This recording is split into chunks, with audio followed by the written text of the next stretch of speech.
ठाणे गुन्हे शाखेनं छापा मारून लोकांना लुटणाऱ्या पेट्रोल पंपाचा पर्दाफाश केलेला आहे।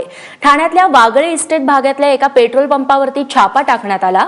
यावेळी पेट्रोल पंपावरती मायक्रोचिप आणि पासवर्डच्या मदतीने कशा पद्धतीने चोरी होते याचं प्रात्यक्षिक माझाच्या कॅमेऱ्यानं दाखवलं। दुसरीकडे मुंबई नाशिक महामार्गावरच्या कसाऱ्याजवळील दुर्गा ऑटो पेट्रोल पंपावरती धाड टाकली गेली। या ठिकाणी चिप आणि पासवर्डच्या मदतीने पेट्रोल आणि डिझेलची चोरी होत होती। इथं 5 लिटर पेट्रोल मागे 100 मिलीग्रॅम तर 5 लिटर मागे 170 मिलीग्रॅमची लूट केली जात होती। त्यानंतर हा पेट्रोल पंप सील केला गेलाय। राज्यातील एकूण 13 पेट्रोल पंप सील झालेले असून आतापर्यंत 7 जणांना अटकही केली गेली आहे। दरम्यान पोलिसांनी फक्त संशयाच्या आधारावरती कारवाई करू नये, अन्यथा संप पुकारू असा इशारा ठाणे रायगड पालघर पेट्रोल पंप असोसिएशननं आता दिलाय। आणि या सगळ्या संदर्भात ठाण्याचे पोलीस आयुक्त परमवीर सिंह यांनी काय म्हटलंय, त्यांनी काय माहिती दिली है तीही पाहूयात। ठाणे क्राइम ब्रांच ने पिछले शनिवार को ठाणे के एक पेट्रोल पंप में छापेमारी करके ये पाया कि पेट्रोल पंपों में जो मशीन लगती है उस मशीन में छेड़छाड़ करके लोगों को चूना लगाने का काम पेट्रोल पंप मालिक कर रहे थे। ये कार्रवाई अब राज्य में पहुंच गई है।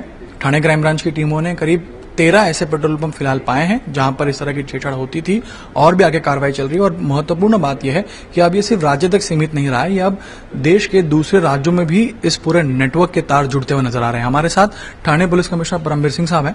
सर, एक बहुत बड़ी कार्रवाई, क्योंकि शुरुआत में तो आपने ठाणे में करा, लेकिन धीरे धीरे जैसे ये दायरा फैलता गया तो अब राज्य के बाहर भी आपकी टीमें पहुंच रही हैं और संभावना है कि ये लोग वहां तक होंगे। फिलहाल हम अपनी कार्रवाई को सीमित रख रहे हैं राज्य तक। हमने डीजी साहब से और शासन से परमिशन ली है कि अपनी ज्यूरिसडिक्शन से बाहर जाकर रेड कर सकें। अभी तक 13 पेट्रोल पंप्स पे रेड की गई है और सभी जगह मैं बोलूंगा कि सफल रेड रही है। टैंपरिंग मिली है, कम डिस्पेंसिंग की जा रही थी एंड जो पूरा सिस्टम था बहुत ही सोफिस्टिकेटेड सिस्टम है। सॉफ्टवेयर को टैंपर किया जा रहा था या पल्सर यूनिट को या जो उसका कंट्रोल कार्ड होता है उसको टैंपर किया जा रहा था एंड इतने सोफिस्टिकेटेड तरीके से किया जा रहा था कि जो इसकी एनफोर्समेंट एजेंसी है, बेसिकली जो ऑयल कंपनीज हैं या वेट्स एंड मेजर है, उनकी नॉर्मल जो चेक्स होते हैं उसमें इस बात सामने नहीं आती थी। हमारी इन्वेस्टिगेशन में जब ये बात सामने आई कि इस प्रकार का रैकेट चल रहा है तो हमने कंबाइंड टीम्स बनाई, हमारे ऑफिसर्स ने इसके बारे में पूरी जानकारी ली। ऐसा अनुमान है कि बहुत ही व्यापक प्रमाण पर यह होता था, बहुत ही लार्ज स्केल पर यह चल रहा था और पूरे राज्य में इस प्रकार का रैकेट चलने की संभावना है। और बल्कि जानकारी तो ये मिल रही है कि इस प्रकार का जो रैकेट है केवल हमारे राज्य में ही नहीं, दूसरे राज्यों में भी इस प्रकार का रैकेट चल रहा था। सर, मेरा सवाल इसलिए ही था क्योंकि चिप टेक्नोलॉजी जो यूपी में सामने आई, उसके जो चिप बनाने वाले लोग थे वो आप लोगों ने यहाँ यूपी एसटी के साथ में गिरफ्तार किए।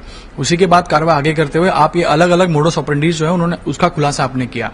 तो संभावना कितनी है कि यही लोग दूसरे राज्यों में भी रहेंगे, उन राज्यों के लोगों तक अपनी ये जो मोडस ऑपरेंडी है वो पहुंचाई होगी? इसमें जो हमारी अभी तक की जानकारी में इन्वेस्टिगेशन में जो बात सामने आ रही है वो ये है कि जो टेक्नीशियंस हैं, जो इक्विपमेंट बनाने वाली कंपनी है, 5-6 कंपनी है देश में जो इक्विपमेंट बनाती है डिस्पेंसिंग, जो पेट्रोल पंप का जो पंपिंग का जो इक्विपमेंट होता है उसके टेक्नीशियंस इन्वॉल्व हैं। उनकी मदद से ये टैंपरिंग की जा रही थी। कुछ सॉफ्टवेयर रिलेटेड भी किया जा रहा था और कुछ जो कंट्रोल कार्ड में या पल्सर है जो यूनिट होता है उसमें टैंपरिंग करके ये टेक्नीशियंस को कुछ या तो एक बार वन टाइम उनको पेमेंट कर दी जाती थी या उनको पर मंथ के हिसाब से लोगों ने रिटेनरशिप जैसा रखा हुआ था पेट्रोल पंप्स वालों ने, उनके जरिए की जा रही थी।